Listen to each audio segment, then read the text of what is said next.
जुल्फ़िकार अली भुट्टो 5 जनवरी 1928 को लाड़काना में पैदा हुए।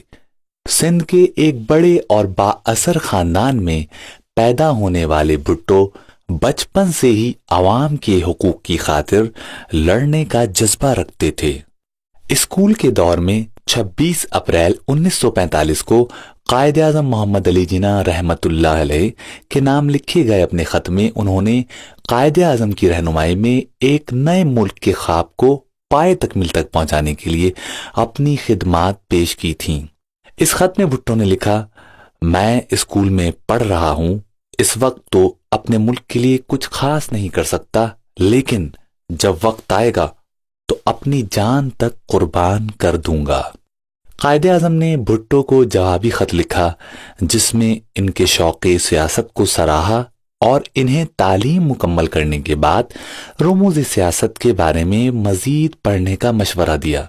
फिर जुल्फ़िकार अली भुट्टो ने कायदे आज़म की जानिब से डायरेक्ट एक्शन डे की कॉल पर अपने कॉलेज में हड़ताल कराई। इनके इस कारनामे को कायदे आज़म ने बहुत सराहा था। हायर कैम्ब्रिज मुकम्मल करने के बाद जुल्फ़िकार अली भुट्टो ने 1947 में अमेरिका की यूनिवर्सिटी ऑफ सदर्न कैलिफोर्निया में सियासियात पढ़ने के लिए दाखिला ले लिया। 1949 में उन्होंने अपना तबादला यूनिवर्सिटी ऑफ कैलिफोर्निया बर्कले में करा लिया और वहां से 1950 में डिग्री हासिल की। इसके बाद उन्होंने बरतानिया की यूनिवर्सिटी ऑफ ऑक्सफोर्ड से LLB, LLM और पॉलिटिकल साइंस में मास्टर्स की डिग्रियां ली। फिर लंदन के लिंक्स से 1953 में बार के लिए मुंतखब हुए। तहसील इल्म से फरागत के बाद भुट्टो ने मैदान सियासत में कदम रखा। 1958 में भुट्टो को बिजली और पानी का वजीर मुकर्रर कर दिया गया। अब भुट्टो का सियासी सितारा उरूज की तरफ गामजन था। 1960 में उन्हें तिजारत, सनत और मवासलात का वजीर बना दिया गया।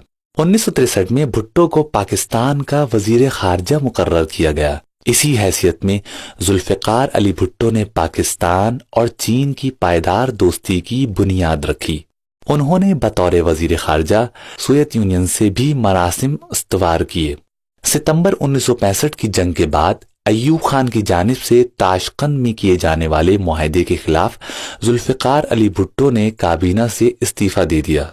इसी इस्तीफे ने पाकिस्तान की सियासत में इस तब्दीली का आगाज किया जिसके नतीजे में पाकिस्तान पीपल्स पार्टी ने जन्म लिया। जनरल अय्यूब खान की काबीना छोड़ने के बाद भुट्टो ने मुल्क भर के दौरे शुरू कर दिए, जिनके बाद उन्होंने महसूस किया कि अवाम हालात से तंग आ चुके हैं और तब्दीली चाहते हैं।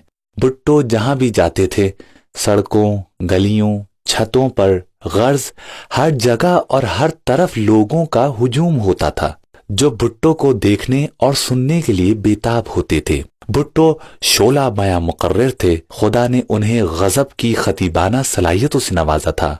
इन जलसे, जुलूसों और तकारीर के दौरान ही 1967 में भुट्टो ने पाकिस्तान पीपल्स पार्टी की बुनियाद रखी। इस जमात ने बहुत कम अरसे में जो अवामी मकबूलियत हासिल की, इसका सेहरा भुट्टो के सर था। ये उन्हीं की करिश्माती शख्सियत का सहर था कि लाहौर के नासिर बाग में लोग बारिश में भीगते रहे और भुट्टो का खिताब सुनते रहे। इस मौके पर किसी ने भुट्टो के सर पर छतरी तानने की कोशिश की तो उन्होंने छतरी को परे फेंकते हुए कहा, जब आवाम भीग रहे हों तो मैं कैसे छतरी के नीचे रह सकता हूं।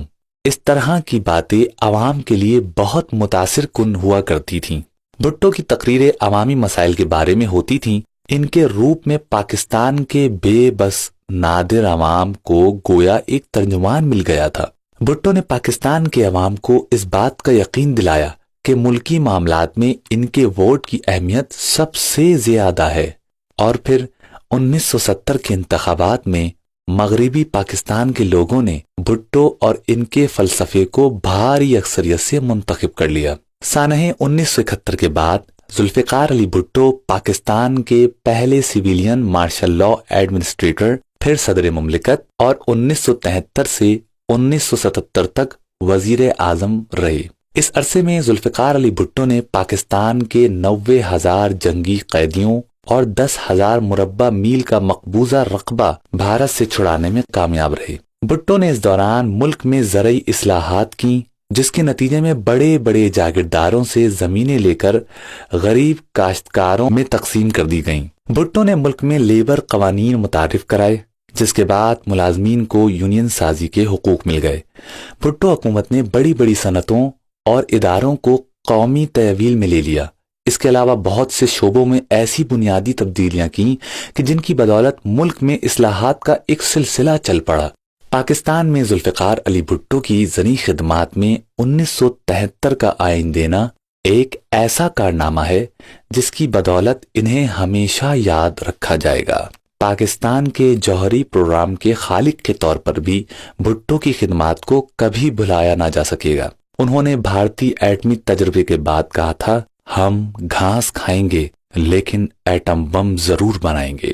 بھٹو نے سیاست میں تبدیلی کا جو فلسفہ متعارف کرایا وہ پاکستان میں دائیں بازو کی سیاسی جماعتوں کے لیے ناقابل قبول تھا، جو سمجھتی تھیں کہ پیپلز پارٹی کی مقبولیت ان کے سیاسی عزائم کی راہ میں رکاوٹ ہے۔ لہٰذا جب 1977 کے انتخابات میں ان جماعتوں کو شکست ہوئی تو انہوں نے پہلے تو 1970 کی قیمتوں کو واپس لانے اور پھر نظام مصطفیٰ کا نعرہ بلند کر کے سول نافرمانی کا آغاز کر دیا، اور یوں ملک میں ایسی صورتحال پیدا ہو گئی جسے بنیاد بنا کر جنرل ضیاء الحق نے بھٹو کا تختہ الٹ دیا۔ ذوالفقار علی بھٹو پر ایک سیاسی حریف کے والد کے قتل کا مقدمہ بنا کر انہیں جیل میں ڈال دیا گیا۔ اس دوران انہیں ایک بار ضمانت پر رہا کیا گیا تو لاکھوں لوگ ان کے استقبال کے لیے ہر جگہ موجود تھے۔ اس پر فوجی حکمرانوں کو احساس ہوا کہ حالات قابو سے باہر ہو سکتے ہیں، چنانچہ جنرل ضیاء الحق نے زیادہ عرصے بھٹو کو باہر رہنے نہیں دیا۔ پھر لاہور ہائی کورٹ سے سزائے موت اور سپریم کورٹ سے مبینہ اکثریتی فیصلے کی بنیاد پر اس کی توثیق کے بعد 4 اپریل 1979 کو بھٹو کو پھانسی دے دی گئی۔